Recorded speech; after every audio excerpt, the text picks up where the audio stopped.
Hey, what's up guys? Tyler here with Secureteam. So, quick video here, and before we start off, let me just ask you a really quick question. You guys raise your hands. How many of you have heard of the hollow moon theory? Not the hollow earth, but the hollow moon. As in, the moon being hollow inside. Well, if you haven't heard of this theory, I've posted videos and I've spoken about this in the past, but believe it or not, and as crazy as that might sound, and I know it may sound crazy because a lot of us have been indoctrinated from birth, whether it be through science books in schools or the scientific data that we've been given online and on television, and it kind of goes back to this mantra that, well, if I see it on TV or I read it in a book, it must be true. But when it comes to the moon, appearances can be deceiving. Robin Brett, a scientist for NASA, once stated, quote, "It seems easier to explain the non-existence of the moon than its existence." And honestly, I couldn't have said it better myself. And when you make a statement like that, it's got to be rooted in a lot of deep-seated information, something that you know. You don't just make an off-the-cuff comment like that, unless you know certain things. So our moon is extremely fascinating. It's fascinated scientists for years. And many people believe that the moon is actually a possibly terraformed or an engineered piece of hardware, or basically an artificial structure that's hollow on the inside.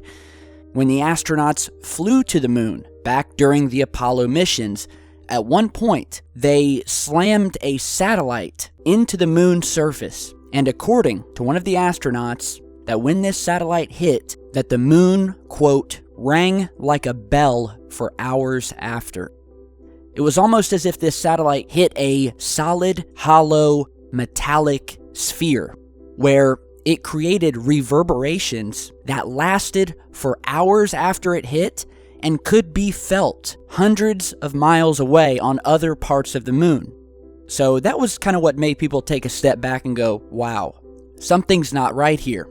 And let me just pause and we'll get back to this analysis of our moon being hollow. I'm going to present you with some quotes by some of the most well-respected men in science and astrophysics, and what they have said about our moon and just how strange it is. But as to what I said at the beginning of the video, how we may have an independent look at the moon for the first time, comes after a new report released online states that there is a company that wants to mine the moon that has gotten enough money for an actual maiden lunar flight. So this comes courtesy of Tech Times, and a Florida-based company called Moon Express, which hopes to mine the moon someday, has received the full funding it needs to make its first trip to the moon. Moon Express is one of the teams that has been competing for $30 million courtesy of the Google Lunar X Prize, or GLXP. The X Prize offers $20 million to the first privately funded team that would land a spacecraft on the moon, then move the vehicle at least 1,600 feet, and then send back high-resolution images. So they would have to do all of those things: fund it, land on the moon, move 1,600 feet, and send back high-resolution pics. And Moon Express, this company, is one of the front-runners to receive this prize, and has already managed to secure permission from the Federal Aviation Administration, or FAA, to land on the surface of the moon, becoming the first private company in the world to get permission to travel beyond our planet's orbit after months of negotiations with government officials. And on a side note here, I can only imagine what these negotiations were, what exactly the government has or is attempting to force this private company to do, and I'm sure it has something to do with the images that they send back, where they can land, because I'm sure the government doesn't want a private company rooting around the moon, which we know to be chock full of structures and anomalous activity. But up until now, all commercial companies have been limited to operations in Earth's orbit only, and it has been only governments that have sent missions to other worlds, including the moon. So Moon Express has basically got permission and the funding, and are about to receive another $30 million to land on the moon and mine it. They're going to dig down and mine it, which, if they are public with us and transparent, will give us a first-hand view of what is underneath the soil. They're going to be mining helium-3, by the way. So this is big news, very big news. Private company, first in the history, first one that the government has allowed to leave Earth orbit. The government, in all of its secrecy, they still don't want the public to think that they're trying to keep people from going to the moon, because that would only create more suspicion. So them allowing this private company to go to the moon may just be the government attempting to show us that they have nothing to hide by continuing this monopoly on space. So it's big, big news, and it goes back to this theory. And I've had a couple people talk to me about this on Twitter, about, this is big, especially for the hollow moon theory, because we're going to be going there and we're going to be digging down. Again, there have been many theories about the moon. Some have said that the moon was towed into orbit around Earth, that it wasn't here before, that it was brought here by some sort of spacecraft, by something, thousands or millions of years ago. People have also said that because of the strange anomalous features and data that we know about the moon, that there's a very good likelihood it's an artificial satellite, a massive spacecraft, if you will, that's actually hollow on the inside, and what we're seeing on the outside is nothing more than a facade, something that looks like a moon, but on the inside has a metallic, hollow hull, kind of like one you would think would ring like a bell if something smashed into it. So now you're probably thinking, alright, Tyler is talking about the moon being hollow, and I need some sort of outside proof, alright? I need to hear from scientists, some real highly respected people, before I'm just going to take his word for it. Especially if you're new to the channel. And I do understand that if you are new to the channel and this topic, a lot of these things will go right over your head. They will seem so outrageous that you may just unsubscribe, but please don't. Because as I've said many times before, the truth and reality is much stranger than fiction, and we have all been indoctrinated since birth to believe a certain set of ideas and so-called truths that, upon just a little bit of research, start to fall apart at the seams. So let's go down a list of some of the most famous quotes that have been said throughout history pertaining to just how anomalous our moon's existence is.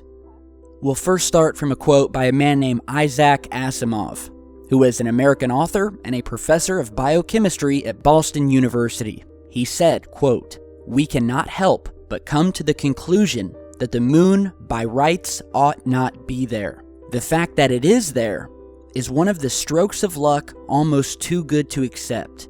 Small planets such as Earth, with weak gravitational fields, might well lack satellites.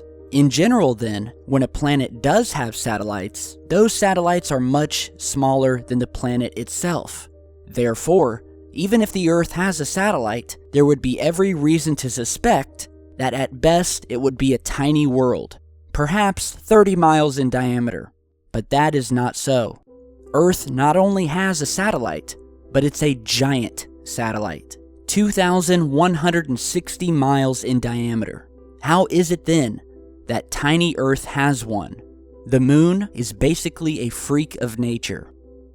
According to Ken Johnson, the supervisor of the Data and Photo Control Department, during the 1969 Apollo moon mission, and after the lunar module crashed into the surface with a force that was equivalent to about a ton of TNT, it was said that the moon not only rang like a bell, but that it also, quote, wobbled in such a precise way that it was almost as though it had gigantic hydraulic damper struts inside of it.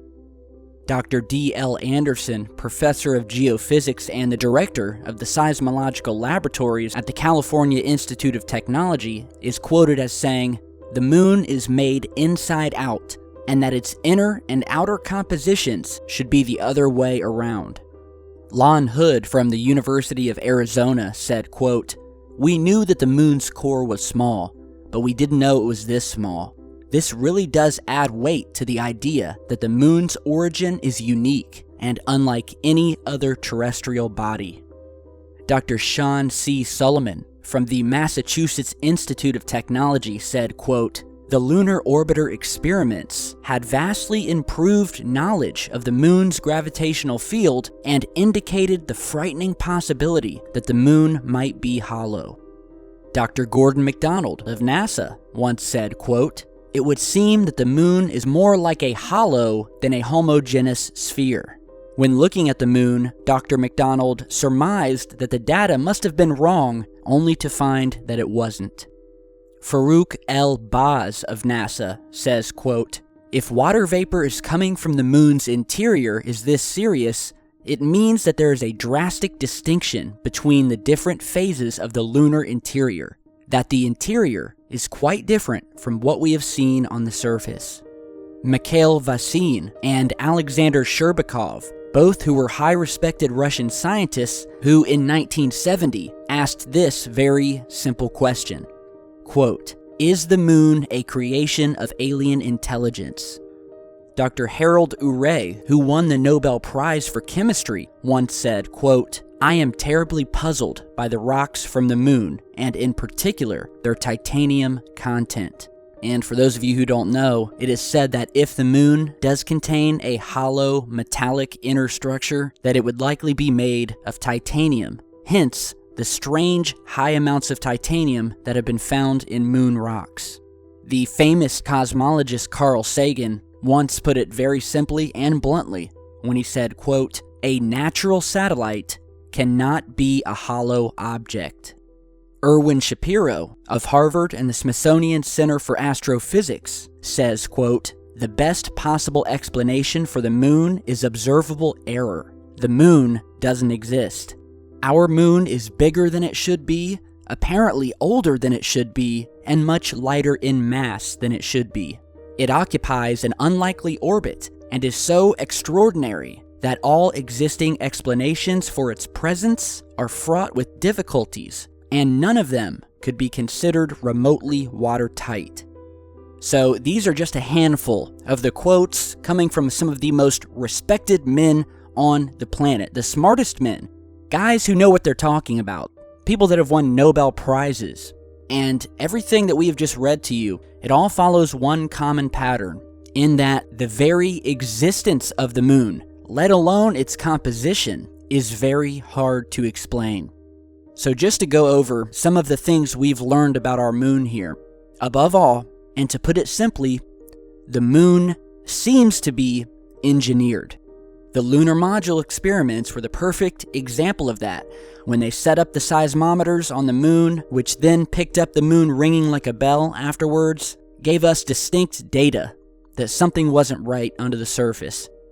Another thing to note about our moon is that it has elements on its surface that it should not have. One of the most fundamental questions that have plagued scientists for years was how it was possible that the surface of the moon was so hard, and why does it contain minerals like titanium? Mysteriously, there have been lunar rocks, meaning rocks that were taken from the moon that have been found to contain processed metals, such as brass, mica, and the elements of uranium-236 and neptunium-237 that have never been found to occur naturally. Yet, there are traces of them on the moon. Uranium-236 is a radioactive nuclear waste, which is found in spent nuclear and reprocessed uranium. Neptunium-237 is a radioactive metallic element and a byproduct of nuclear reactors and the production of plutonium. So what are these elements doing on the moon? Elements that do not occur naturally and specifically come as products and byproducts of nuclear reactors and the production of radioactive materials. Another thing we've learned is that Earth's moon does not have a solid core, like every other planetary object. The moon is also older than Earth, and is unlike any other satellite that we've ever discovered in the known universe. Researchers know that the moon is 4.6 billion years old, and that raises many questions. This means that the moon is older than the Earth by nearly 800,000 years. It also has an incredible orbit, and is the only moon in the solar system that has a stationary, nearly perfect circular orbit, and it does not spin like a natural celestial body, nor does it have any characteristics with any other moons found in our solar system. Now, going back to these lunar rocks that contain titanium, not only have they found titanium in the rocks, but these moon rocks contain 10 times more titanium than the quote, titanium-rich rocks found on planet Earth. And astronauts are terribly puzzled by this fact. They cannot account for the presence of this titanium. But many researchers have accounted for it and have simply said there's a perfect explanation. The moon has a hollow inner titanium core. And as the moon has been struck by millions, if not billions of meteorites over the years, it has chipped away at this titanium inner core, which would perfectly account for the high levels found in the lunar rocks. Last but not least is the moon's precise position in regards to our planet. We have a moon that is in a nearly perfect position. It's at a precise altitude, course, and speed, allowing it to function properly with regards to our planet. And again, this goes back to the fact that the moon, where it is currently, should not be there. And everything we've seen points to the possibility that the Earth's moon is not only artificial, but that it was in fact placed into its current orbit around our Earth.